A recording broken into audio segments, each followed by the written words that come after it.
When she touched the floor, she ran hurriedly out of the room, wringing her hands and not giving a single glance backwards. "So undignified," they heard her moaning as she shut the door behind her.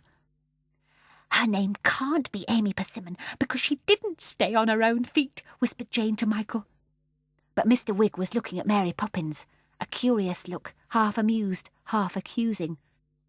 "Mary, Mary, you shouldn't. Bless my soul, you shouldn't, Mary. The poor old body will never get over it. But oh my goodness, didn't she look funny waddling through the air? My gracious goodness, but didn't she?" And he and Jane and Michael were off again, rolling about the air, clutching their sides and gasping with laughter at the thought of how funny Miss Persimmon had looked. "Oh dear," said Michael, "don't make me laugh any more. I can't stand it. I shall break." "Oh, oh, oh," cried Jane as she gasped for breath with her hand over her heart. "Oh, my gracious, glorious, glumping goodness," roared Mr. Wigg, dabbing his eyes with his coat tail because he couldn't find his handkerchief. "It is time to go home." Mary Poppins's voice sounded above the roars of laughter like a trumpet. And suddenly, with a rush, Jane and Michael and Mr. Wigg came down. They landed on the floor with a huge bump all together. The thought that they would have to go home was the first sad thought of the afternoon, and the moment it was in their minds, the laughing gas went out of them. Jane and Michael sighed as they watched Mary Poppins come slowly down the air carrying Jane's coat and hat. Mr. Wigg sighed too, a great long, heavy sigh. "Well, isn't that a pity?" he said soberly. "It's very sad that you've got to go home. I never enjoyed an afternoon so much. Did you?" "Never," said Michael sadly, feeling how dull it was to be down on the earth again with no laughing gas inside him. "Never, never," said Jane as she stood on tiptoe and kissed Mr. Wigg's withered apple cheeks. "Never, never, never, never." They sat on either side of Mary Poppins going home in the bus.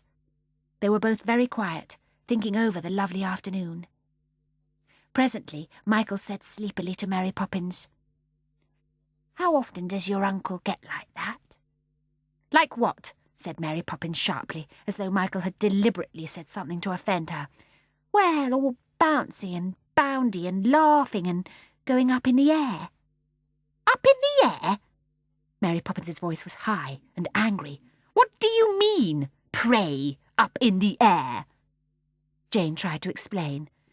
"Michael means, is your uncle often full of laughing gas, and does he often go rolling and bobbing about on the ceiling when—" "Rolling and bobbing? What an idea! Rolling and bobbing on the ceiling! You'll be telling me next he's a balloon!"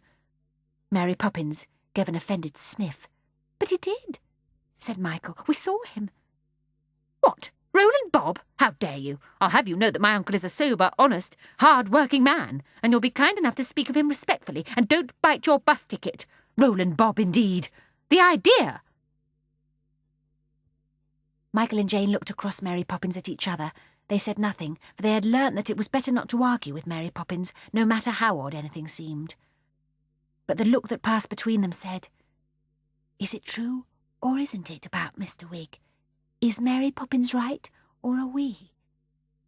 But there was nobody to give them the right answer. The bus roared on, wildly lurching and bounding. Mary Poppins sat between them, offended and silent, and presently, because they were very tired, they crept closer to her and leant up against her sides and fell asleep, still wondering.